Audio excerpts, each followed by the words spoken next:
Atong sayro ng dugang pang mga balita sa Mindanao. Makabanato si James Paulo Yap live sa Cagayan de Oro City. James? Salamat, Sara.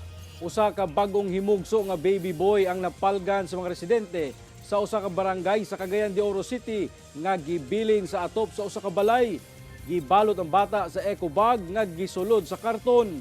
Barangay ginaimbestigahan na kung kinsa ang posibleng inahan nga nagbilin sa anghel. Ani ang report ni Cyril Chavez.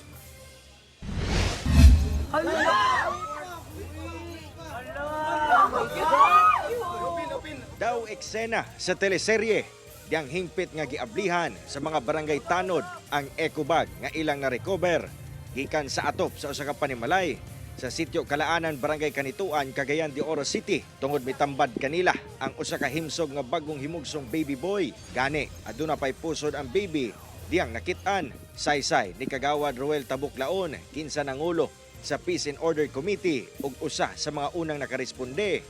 Ilang nakuha among baby gikan sa atop sa usa ka panimalay sa mong lugar na matikdan kini diyang adunay nadungog nga hilak sa usa ka bata ang mga tawo sa palibot pasado alas 11 sa gabi. Naibabaw sa atop sa balay. Atop siya. Oo. Nga di man makuha dito sa tubang yon dito sa Kilig gamay. Dito na gisaka sa atong barangay police. Gidala gilayon sa ospital ang baby aron masuta ang panlawas ni ini. Bahin sa health, kig-coordinate mi ani sa mga kailan na mga doktor na nasa GRB kung asa ang bata karon. So far, gi-take care naman yun nila, no, and naka-store na po si Kapitan dito and nag-provide na sa mga kailangan sa baby. Stable na po ang baby. Ginaimbestigahan na karon sa Barangay Council ang panghitabo aron masuta kung kinsa ang inahan nga nagbilin sa bata.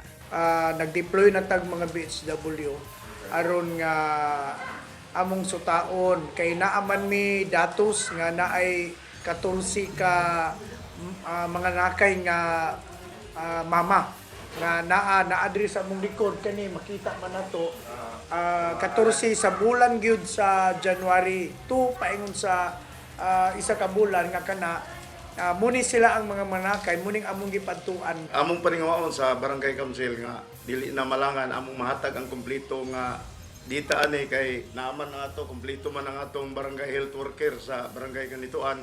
Tuwa naglihok na sila tanan. Dugang sab sa barangay nga mauna kini ang ikatulong higayon nga adunay bagong himugso nga bata nga gibilin sa ilang barangay. Nagpasalig sab ang Barangay Council sa Kanituan nga ilang atimanon ang maong baby boy. Kani binuhatan kani sa dili maayo nga pangisip or wala sa iyang insakto nga pangisip kay walay inahan nga makabuhat niini kung walay mga giagian nga problema ang maong inahan. Kauban si Jaybert Paira, Cyril Chavez. 1 Mindanao.